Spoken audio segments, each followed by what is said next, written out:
Hello everyone, welcome to Watch Complications. I'm Brian. Today I want to give you a brief look at a new offering from Christopher Ward based in England. And this watch is the C60 Trident Bronze Ombre. It's a COSC certified limited edition Trident, which is one of their most popular, the most popular line that Christopher Ward has. And this is fresh off the press. I think it started shipping last week, and there are a lot of pictures that are starting to show up online, and there's a short video on Christopher Ward's website, but I wanted to give everyone a chance at seeing a longer video because I think in a lot of ways the pictures at least aren't doing this spectacularly done watch a lot of justice, particularly in how the brass dial compares to the initial color of the bronze that hasn't been patinaed. You can order this as a raw bronze watch so you can watch a patina over time in your environment, but you can also order a patinaed version. But what's interesting is whenever in the pictures I'm seeing on Christopher Ward's website, or even the pictures I've taken or I've seen other people take, is that the dial looks a little bit darker, comes across a little bit darker than it really is.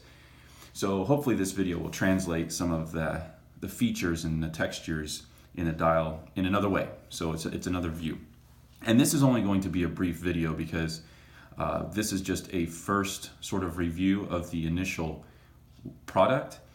What I'm going to do is, after this video, I'm going to take a series of pictures and do the write-up, and then after some time has passed, I'll do another video and revisit it with hopefully a darker and more matured bronze look on my particular version of this watch.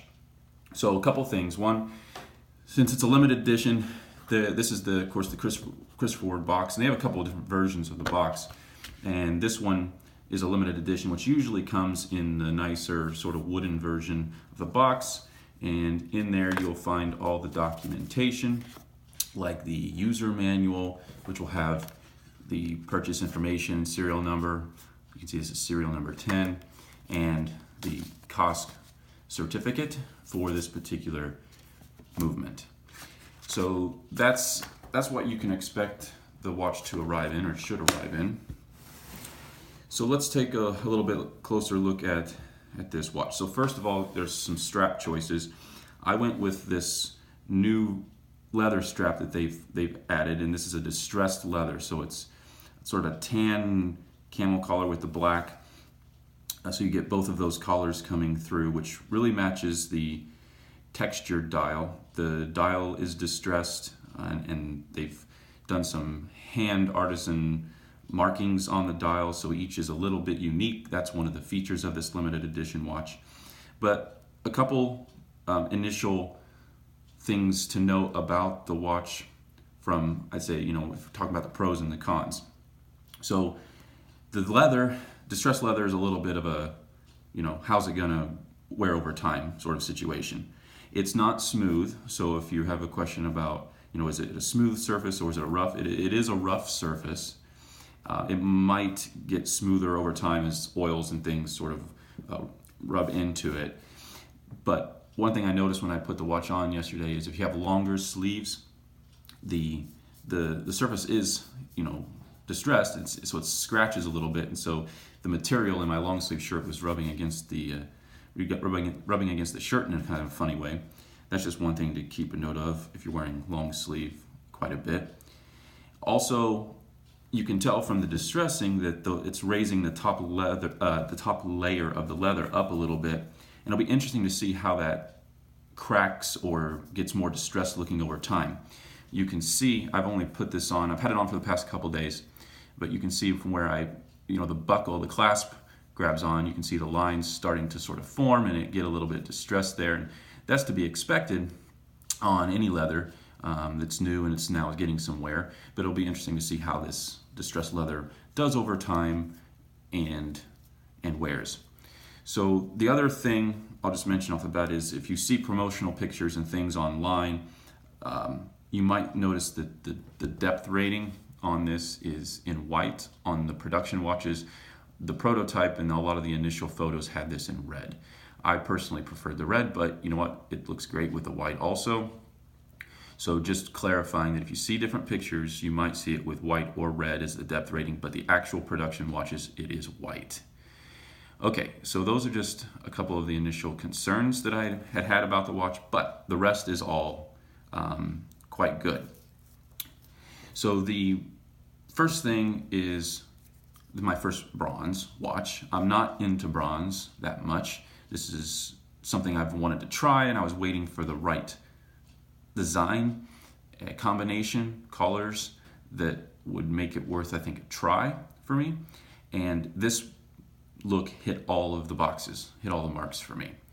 Couple nice touches. Of course, they did the buckle in bronze also, which is stamped with their logo, Christopher Ward. The back plate is stainless steel on their watches, so keep that in mind. That's a little nicer so that the bronze isn't directly in contact with your skin. It's, of course, got their deep stamp, the Trident, and all the watch information and stuff on the back.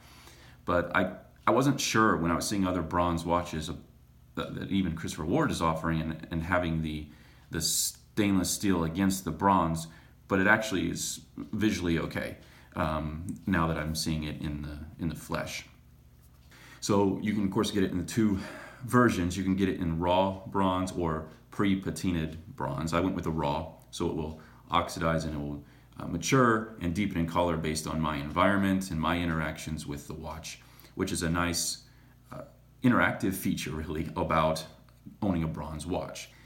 This is a 43 millimeter diameter, so it's in the Trident range. There are two sizes, 38 and 43. This is 43, and it weighs about 130 grams. I measured it yesterday on the scale. It's about 130 grams on the strap.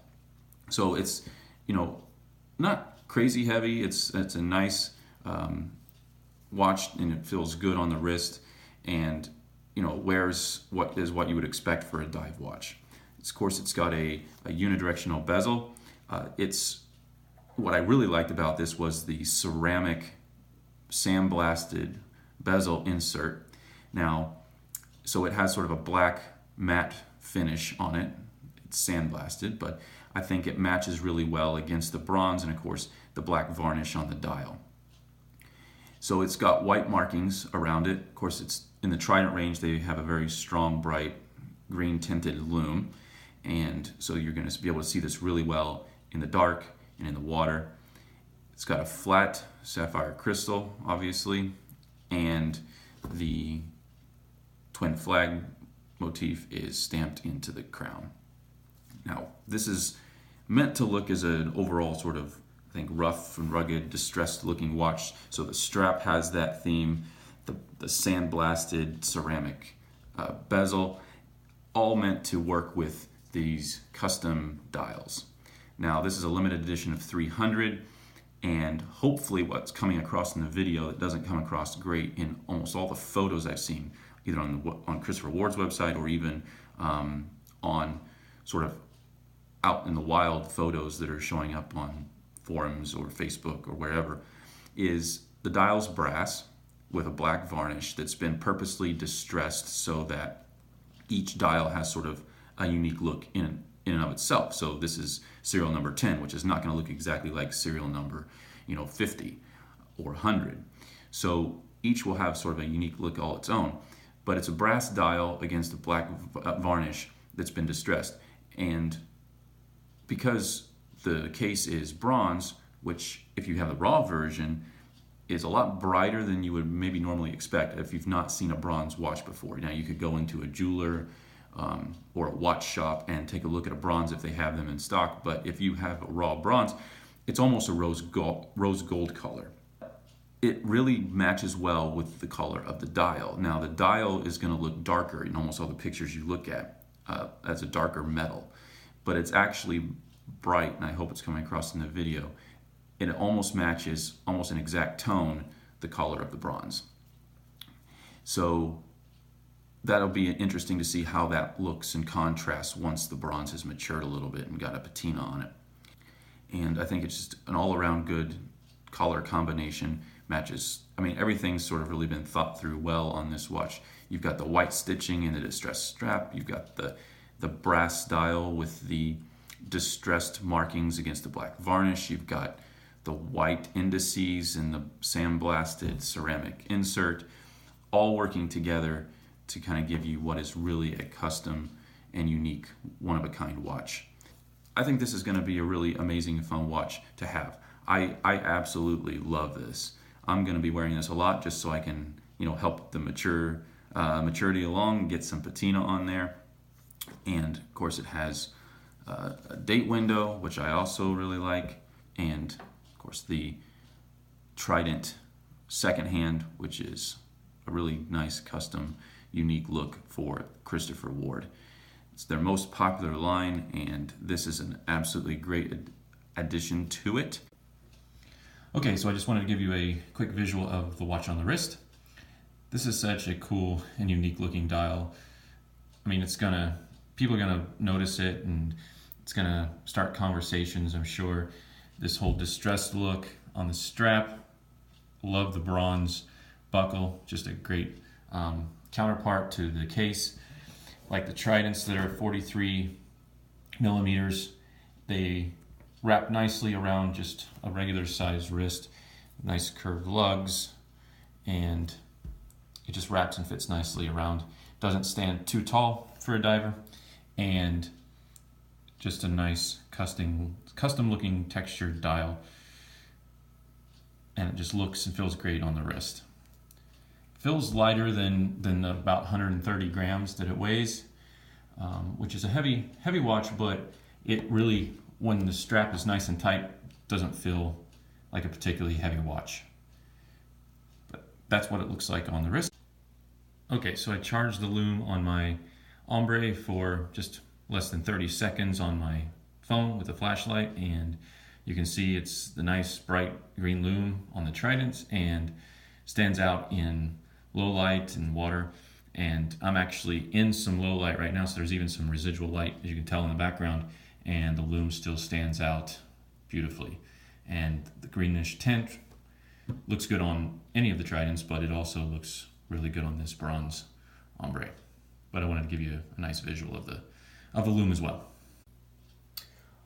Okay, so what I want to do now is I want to give what is hopefully a little more up close views of this watch, and so I'm going to do some zooming in because I want you to be able to see the textures.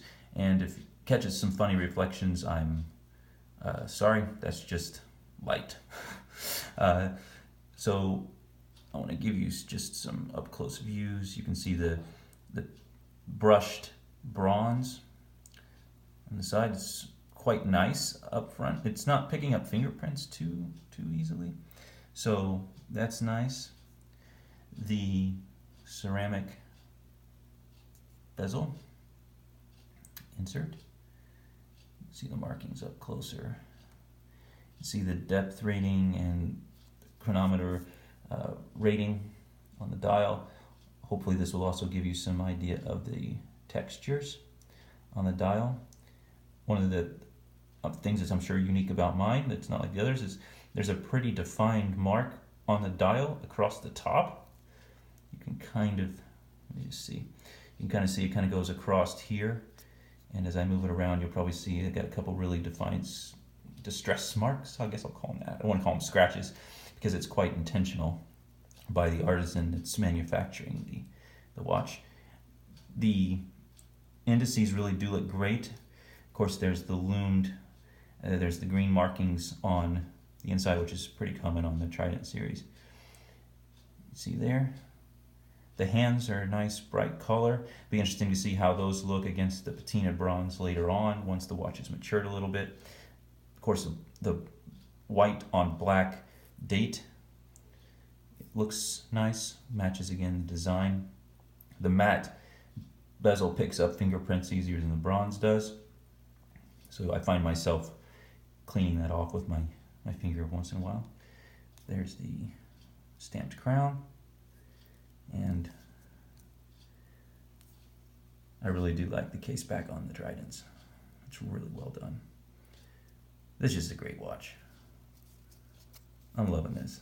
This might be, in terms of design, this might just be the best watch in my collection. Although, I mean, saying that it's going to dethrone my C8 Power Reserve stainless steel as my favorite Christopher Ward is saying a lot. I didn't think that was going to happen anytime soon, but I actually think that this might change that.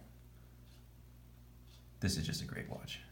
And one thing I really hope that this video is doing, as I've said, is showing not only the textures, but the color of the brass that's really almost matches the bronze initially. And it's going to come off darker in some lights, and the varnish is going to show a little bit more, but in other lights I think it's going to really stand out, particularly once the patina has come to the bronze a little more heavily. Okay, so that's an up-close look. Hopefully this will satisfy some of you who want a really close-up view of the surface of this dial. Hopefully this video is giving you some nice visuals of what this thing looks like in the flesh a little bit, at least a little bit better than a still picture. And what I'm going to do is I'm going to give this some time, wear it around quite a bit. I'm going to work on doing, a long write-up for my blog, and I'll check in later at another date with another video on this watch once it's got some patina on it. So thanks for watching, and you can find more out about this watch and other things I'm writing about on watchcomplications.com.